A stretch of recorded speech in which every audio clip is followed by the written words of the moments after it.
नमस्कार प्यारे बच्चों, मैं चंद्र सिंह आप सभी का अपने चैनल पर हार्दिक स्वागत करता हूं।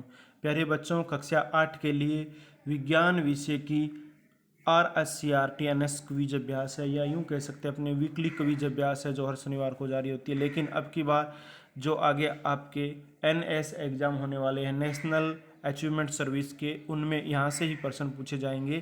तो गवर्नमेंट अगले 6 सप्ताह तक आपसे अन्य ऐसे क्विज अभ्यास करवाएगी। प्यारे विद्यार्थियों, अपने इस क्विज को हल करना शुरू करते हैं उससे पहले वीडियो को आप लाइक कर दीजिए। अभी तक आपने चैनल सब्सक्राइब नहीं किया तो चैनल को भी सब्सक्राइब कर दीजिए तथा घंटे का निशान भी दबा दीजिए ताकि अगले वीडियो की सूचना आप तक तुरंत पहुंच जाए। तो विज्ञान विषय की कक्षा 8 की क्विज को अपने हल करना शुरू करते हैं। पहला प्रश्न है, टेरिकॉट किन दो रेशों से मिलकर बनता है? टेरिलिन व कपास, रेयन व रेशम, नायलॉन व कपास, नायलॉन व पॉलिस्टर। तो ये बनता है टेरिलिन व कपास से। टेरिकॉट किससे बनता है? टेरिलिन व कपास से। तो आपके पहले प्रश्न का उत्तर भी पहला ही है।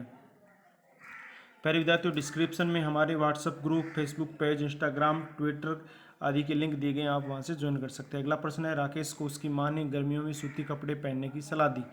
आपकी राय में इसका क्या कारण हो सकता है? सूती कपड़े जल्दी धुल जाते हैं, सूती कपड़े जल्दी सूख जाते हैं, सूती कपड़े हल्के होते हैं, सूती कपड़े गर्मी में पसीना सोख लेते हैं। तो ये बच्चों क्या करते हैं? सूती कपड़े गर्मी में पसीना सोख लेते हैं। तो आपका 4 नंबर उत्तर है। आगे बढ़ते हैं बच्चों अगले प्रश्न की ओर। अगला प्रश्न है, जंतु कोशिका में कौन सा कोशिकांग नहीं पाया जाता है? माइटोकॉन्ड्रिया, हरित लवक, राइबोसोम, रिक्तिका। तो यहाँ पर आपका है हरित लवक। कौन सा है?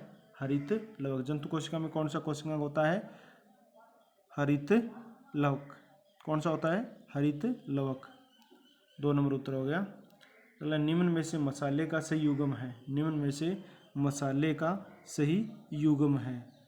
हल्दी, लौंग, सौंफ, मूंगफली, काली मिर्च, तिल, मिर्च, मूंगफली। तो ये आपका है हल्दी और लौंग। मसाला हल्दी और लौंग है ना। मूंगफली, तिल, ये तिलहन होते हैं, मसाले नहीं होते। अगला प्रश्न देखो, आपकी स्क्रीन पर आ गया है। और अगला प्रश्न है क्या? सोनू ने मैग्नीशियम के तार को जलाया, इससे बनी राख में थोड़ा पानी मिलाकर विलयन बनाया, फिर उसने लाल लिटमस पत्र द्वारा परीक्षण करने पर पाया कि वह नीला हो जाता है। बताइए उस विलयन की प्रकृति क्या है? अम्लीय, क्षारीय, उदासीन, या इनमें से कोई नहीं। तो आपका उत्तर है प्यारे बच्चों क्षारीय। क्या है? क्षारीय। 2 नंबर उत्तर हो गया।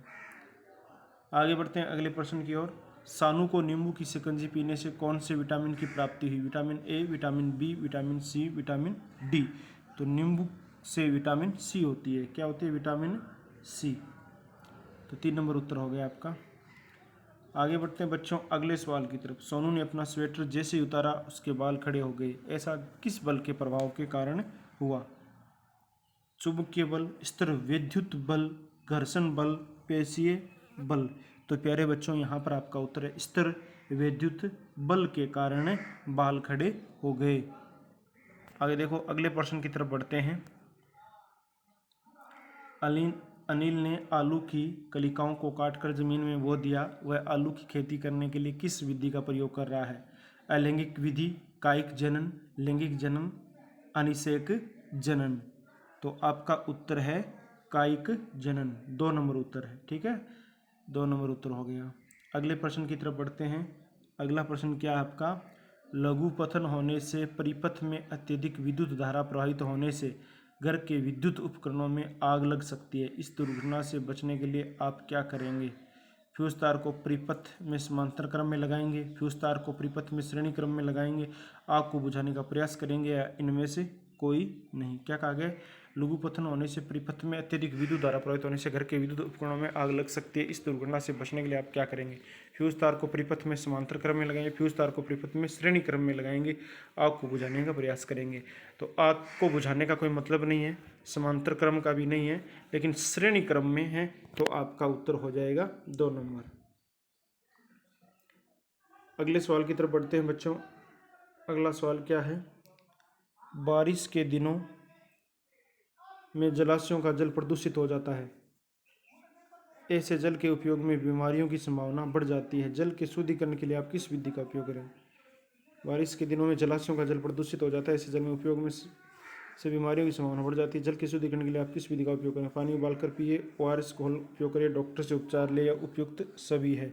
तो पानी उबालकर पिए आपका पहला ही उत्तर है प्यारे बच्चों। आगे बढ़ते हैं अगले प्रश्न की ओर। आपकी क्विज यहाँ पर कंप्लीट हुई। आपने इस वीडियो को अंत तक देखा, इसके लिए तो पहले आपको बहुत बहुत धन्यवाद। अगर वीडियो पसंद आए तो लाइक कर दीजिए, चैनल को सब्सक्राइब कर दीजिए, घंटे का निशान दबा दीजिए, अन्य साथियों के साथ शेयर कर दीजिए। ये एनएस की क्विज है, बहुत ही महत्वपूर्ण है। इसको ऑनलाइन और ऑफलाइन हल करना बहुत ही जरूरी है, जो आपके आगे नेशनल अचीवमेंट सर्वे के एग्जाम में काम आएगी। तो मेरे विद्यार्थियों, इस क्विज में इतना ही। आगे अगली क्विज में मिलेंगे, तब तक के लिए जय हिंद।